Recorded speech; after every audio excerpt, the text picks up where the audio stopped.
Hola, ¿qué tal? Mi nombre es Eduardo Tijerina y en esta ocasión vamos a compartir con ustedes una herramienta que nos va a venir a apoyar en gran medida en la preparación de nuestros datos ante la llegada inminente del CFDI 4.0.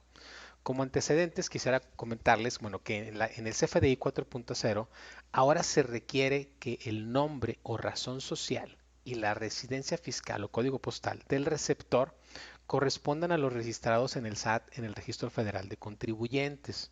En caso de que alguno de estos datos esté incorrecto, simplemente no voy a poder continuar con la emisión del CFDI.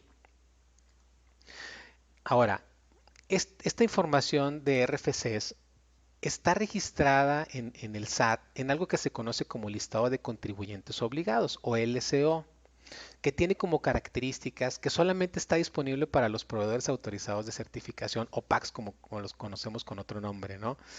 ¿Por qué? Porque hay un tema de protección de datos personales que no les permite compartir el LCO. Ahora bien, otra característica es que el nombre o razón social de los contribuyentes en este LCO está sin el régimen societario y en mayúsculas.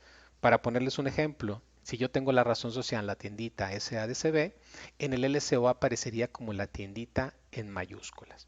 Entonces, ¿qué vamos a hacer en Microsip? En Microsip, a través de esta herramienta, lo que sí vamos a poder hacer es tomar ese nombre y código postal de los elementos de los catálogos que tengo en el sistema, por mencionar clientes, proveedores y empleados, y validarlos en el SAT para asegurar que los datos están correctos.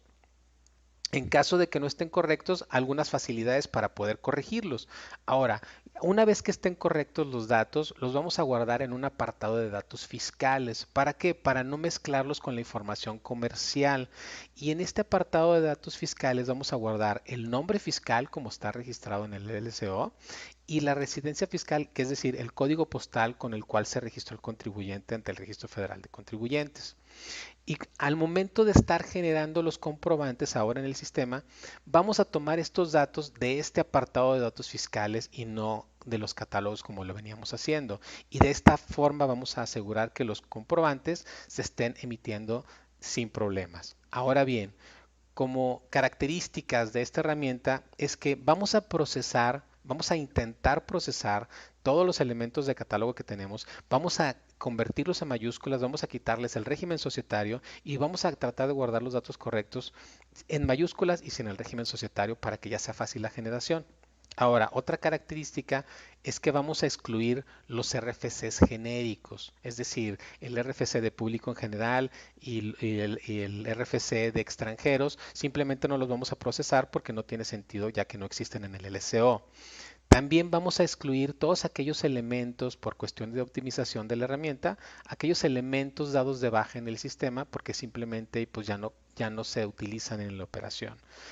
Algo adicional en el caso de los clientes es que también en el tema de los consignatarios vamos a tratar de pasar a este apartado de datos fiscales pues los elementos que se están considerando para la facturación o que tienen habilitado la casilla de que se utiliza para facturación. Ahora, otros datos importantes.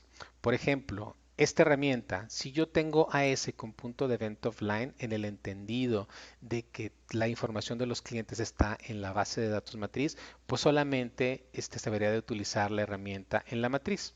Y ahora, si tengo una S con sucursales con catálogos centralizados, es decir, tengo una base de datos en cada uno de mis puntos de venta, incluyendo la matriz, pues hay que ejecutar esta herramienta tanto en la matriz como en mis sucursales para corregir la información de los contribuyentes y que se puedan emitir los comprobantes sin problema en cualquiera de estos sitios. Ahora, algo muy relevante, esta herramienta solamente es compatible a partir de la séptima edición de la versión 2021. ¿Por qué?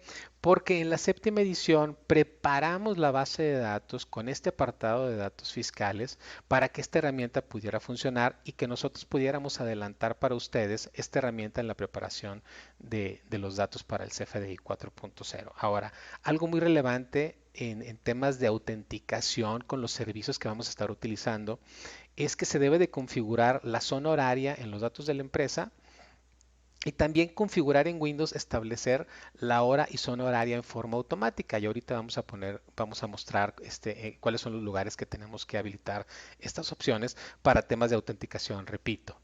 Ahora, vamos a pasar a un demo, nada más para aclarar.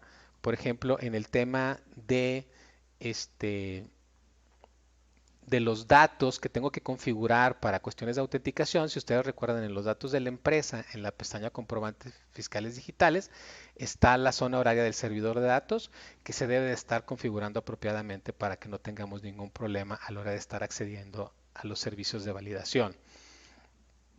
Ahora, por otro lado, también tenemos la configuración de fecha y hora, tener activados, establecer la hora automáticamente y cambiar a horario de verano automáticamente para que tampoco tengamos problemas en la autenticación con los servicios que vamos a estar utilizando. Ahora bien, ¿cómo funciona la herramienta? Déjenme nada más cancelo. Vamos a proveerles de un ejecutable donde nos va a solicitar las credenciales de la misma manera como cuando yo entro a Microchip. Me va a pedir los datos de la conexión y después me va a solicitar la base de datos con la que yo quiero empezar a trabajar, a hacer esta depuración de datos fiscales. Me va a aparecer un diálogo donde yo voy a tener un apartado para los clientes, para mis proveedores y en el caso de que yo esté utilizando el sistema de nómina, también para mis empleados. Y ahora funciona de la siguiente manera.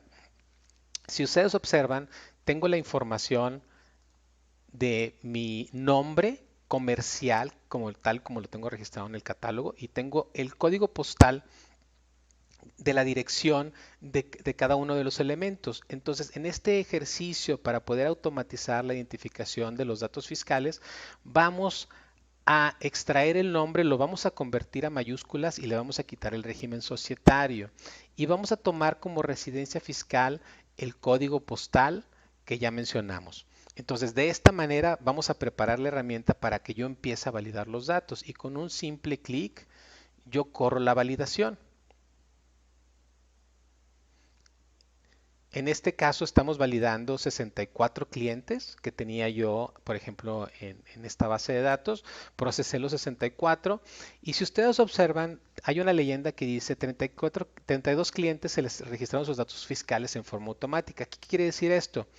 Que al yo extraer el nombre, convertirlo a mayúsculas, quitarle el régimen societario, tomar la dirección principal del cliente, por ejemplo, en este caso, con esos datos hice la validación y el SAT me dijo que estaban correctos. Entonces, esos elementos ya se guardaron en este apartado de datos fiscales, es decir, ya no voy a tener ningún problema en la facturación con esos elementos. Ahora, hay otros elementos que faltan de validar y si ustedes observan ahí con los colores verde y rojo, el verde me dice que el nombre sí estaba bien, pero tal vez el código postal en rojo no estaba bien para ese contribuyente. O en algunos puede ser que el código postal estaba bien, pero el nombre estaba mal y tengo que empezar a trabajar con cada uno de ellos para llegar al valor correcto. Por ejemplo, si yo abro un contribuyente, por ejemplo, una persona física, hay algo que identificamos en los procesos de validación, es que en el LCO el SAT tiene registrados a los contribuyentes en el orden nombre, apellido paterno y apellido materno.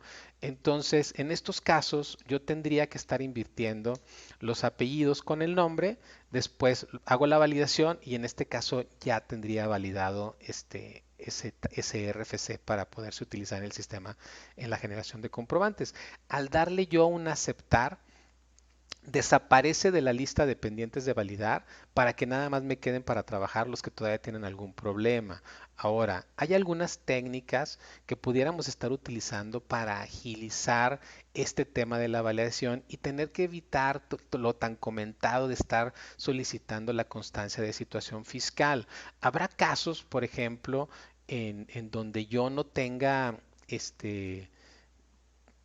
por ejemplo, para este RFC, tengo el nombre de la persona física, pero no tengo el código postal y no tengo una fuente para poder conseguir el código postal. Ya tendría yo que contactar a la persona física o tal vez en el portal de información de la empresa o de plano solicitarle su constancia de situación fiscal.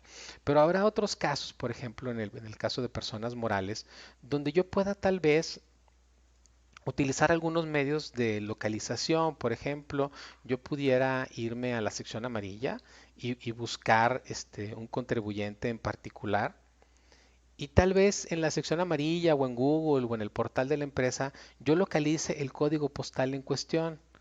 Yo lo copio, me regreso a la herramienta, asigno el código postal, lo valido y como ven ya sería el correcto y queda guardado en este apartado. Doy a aceptar y empiezo a depurar en este ejercicio de ir ajustando la información de datos fiscales de mis contribuyentes. Por ejemplo, pudiera tener otro ejemplo, por ejemplo aquí vamos a tratar de hacer el ejercicio de tratar de localizar a este contribuyente y tal vez en esta fuente no lo consiga y me vea en la necesidad de estar buscando tal vez en Google información o una factura de este contribuyente. Y por ejemplo, en este caso, pues encontré una factura y veo en el domicilio del contribuyente que su código postal es el 77516. Intentaremos con ese y pues resulta que tampoco es el correcto. Entonces yo me regreso y veo otros datos en la factura y veo que el lugar de expedición el 77500, intentamos con ese y pues resulta que es el correcto, ¿no? Entonces es una manera de ir agilizando esta depuración de información, tal vez evitándonos un poquito la solicitud de esta constancia de situación fiscal y ya en el caso extremo, pues que caer en la solicitud de la constancia para tener los datos correctos, ¿no? Entonces de esta manera vamos a empezar a darle una depuración a la información de los contribuyentes y repito, eso estará disponible para clientes, proveedores y empleados y en este ejercicio pues podemos ir preparando la información para la llegada de nuestro CFDI 4.0.